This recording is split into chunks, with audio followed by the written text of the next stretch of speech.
un om bătut la poarta unei mănăstiri de la poalele Himalaiei. Doresc să vorbesc cu cel mai mare om din acest așezământ, fură primele lui cuvinte în loc de bună ziua.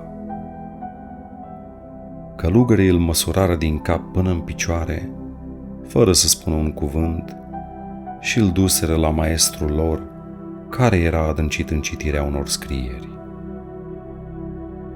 Fără să-și ridice ochii, îl întrebă: cu ce te pot ajuta?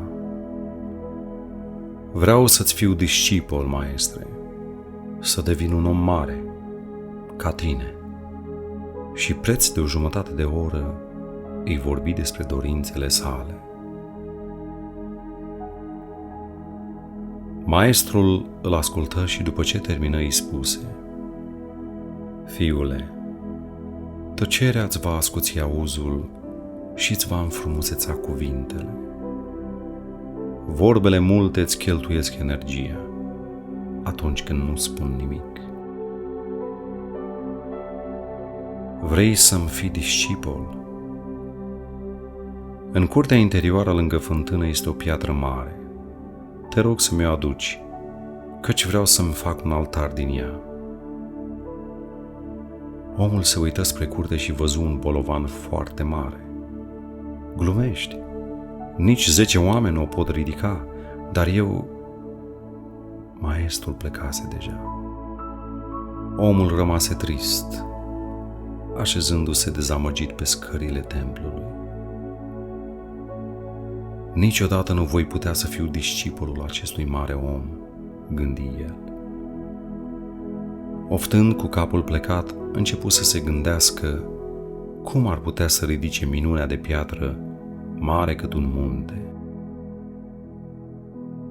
Ochii îi căzură pe o furnică ce se oprise din drumul ei chiar în fața piciorului său. Căra după ea o greutate de 2 ori mai mare. Se oprise în fața obstacolului și nu știa ce să facă. Omul o privi curios și văzu că, după o mică ezitare, furnica împreună cu greutatea sa se urcă pe picior și îl traversă de-a latul, continuându-și drumul. Ar fi putut să-mi ocolească piciorul, dar ea nu. Nu s-a dat înapoi din calea obstacolului. Cu îndrăzneală l-a depășit. Câtă putere la o furnică, se gândi el, după care se adânci și mai mult în tristețe. Treceau zilele și omul își făcuse obicei să urmărească cum acționează fiecare vietate în fața obstacolului, adică a piciorului său. Și nici una nu avea curajul furnicii. Și mai observă că toate greutățile cărate de furnică depășeau cu mult mărimea trupului ei firav. Într-o zi maestrul l-a văzut plângând. Se așeză lângă el și îl întrebă cu blândețe: ce s-a întâmplat? Maestre, până și furnica este mai mare decât mine. Sunt atât de mic. Mă bucur să te aud spunând asta. Ești pe drumul cel bun.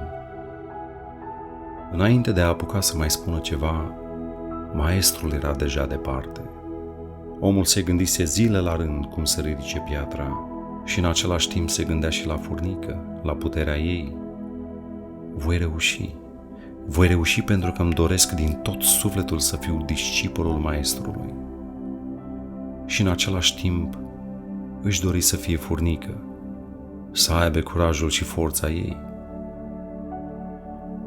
Într-o zi se duse în fața pietrei, o privi cu atenție câteva secunde, respiră profund de 3 ori, se interioriză preț de câteva clipe, desprinse brațele încet, încet, ca și când ar zbura, și îmbrățișând-o, ridică piatra și o așeză în fața camerei maestrului. Văzând toate acestea, maestrul râse cu poftă și îi spuse: ai învățat? Da, maestre. Am aflat multe observând. În primul rând am aflat că maestru poate să-ți fie oricine, chiar și o furnică, dacă ești capabil să înțelegi lecția oferită.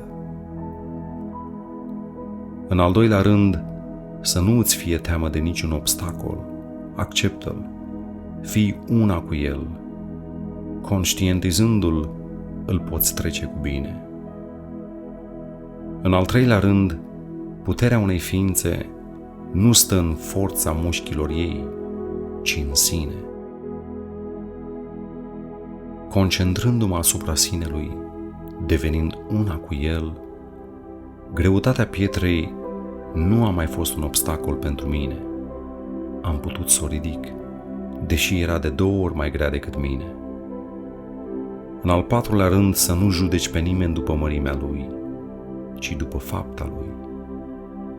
Furnica este o vietate atât de mică, dar foarte puternică.